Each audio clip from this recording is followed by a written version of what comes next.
Friends, humans, Disney fans, lend me your ears. In today's top 5 video, I'm counting down my favorite Epcot attractions. Let's chat.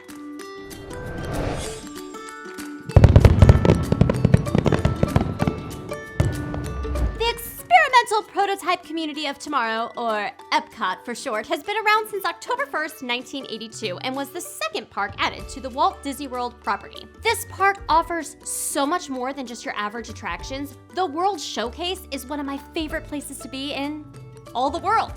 But since the World Showcase isn't technically an attraction in and of itself, it won't be on the countdown. But let's get started and talk all about my 5 favorite Epcot attractions.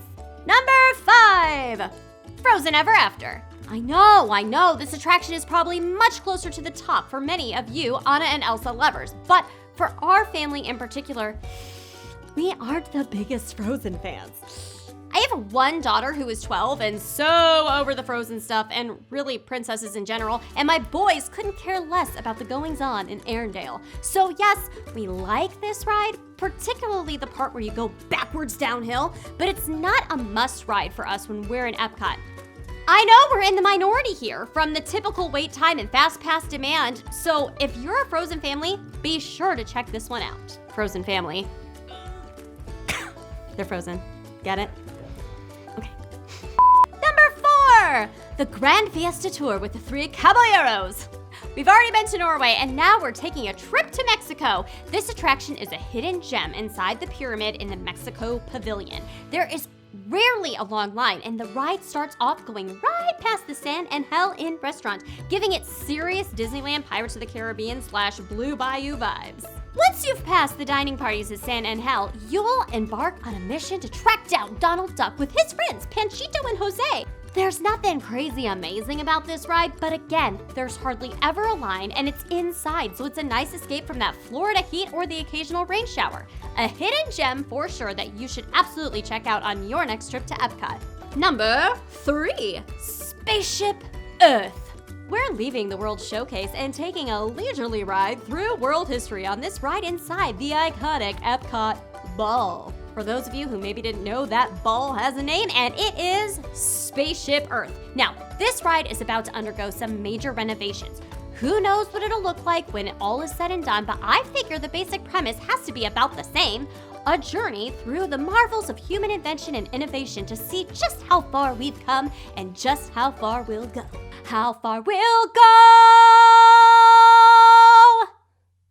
That was improvised.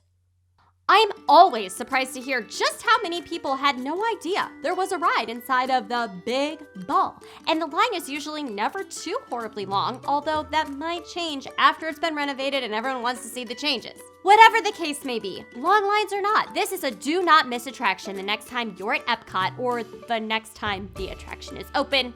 Whichever comes first. Number 2.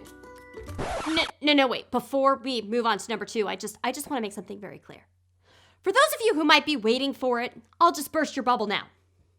Mission Space is not on this top 5 countdown. In fact, Mission Space is the only ride in all of Walt Disney World property that I flat out do not like. I'm not even that claustrophobic, but being in that tiny capsule and the motion of either ride option, it doesn't matter if it's easy or crazy hard, it's not my cup of tea. I've done it once, and I'll never do it again. Okay, now we can move on to number 2, Test Track. Our family was so bummed out when we went to Epcot in February and this ride was closed for refurbishment. It's one of our absolute favorites. And my youngest was finally tall enough to ride it and he couldn't. But enough of my sob story. Let me tell you why we like it so much. Each rider gets to customize their own vehicle while in the queue for this ride. You can make it as cool or fast or as efficient and boring as you'd like. You can get to customize just about everything you could think of to customize on your car. Then you have to test drive it, right? Take it onto the test track to give it a whirl. Of course, it's not actually your car you designed, but getting whipped around the track at 65 miles per hour is a definite thrill. And afterwards, you can hop inside of several cars they have in a large showroom.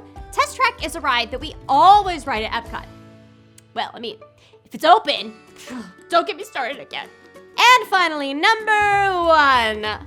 You know what it is, guys. It's Sauron Though this ride is a predecessor to more technically advanced rides like Flight of Passage, this classic never fails to deliver.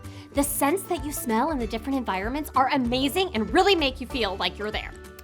However, I've spoken to people who have been to the actual Taj Mahal and they said you wouldn't want to know what it really smells like. Not sure if that's true, but guess what? I don't care, because on Sauron, it smells like flowers. And here's my big Sauron tip for you of the day. When you go to get on the ride, ask the cast member to be placed in row B1, top and center. Some of the seats on the side kind of distort the images, and the lower rows of the ride take away a little bit from the immersion because, well, you can see other guests' feet dangling above you. So, take a seat in B1 and you will enjoy your flight. And that's it for my top 5 Epcot attractions. Which attractions are your favorite at the experimental prototype community of tomorrow? Type your answers in the comments below. Be sure to check out the rest of our top 5 videos, and if this video was fun for you, be sure to give it a thumbs up. And as always, if you don't want to miss out on any of the Disney fun, be sure to click that subscribe button and the bell right next to it. And until next time, this is Melanie saying, we'll chat again soon.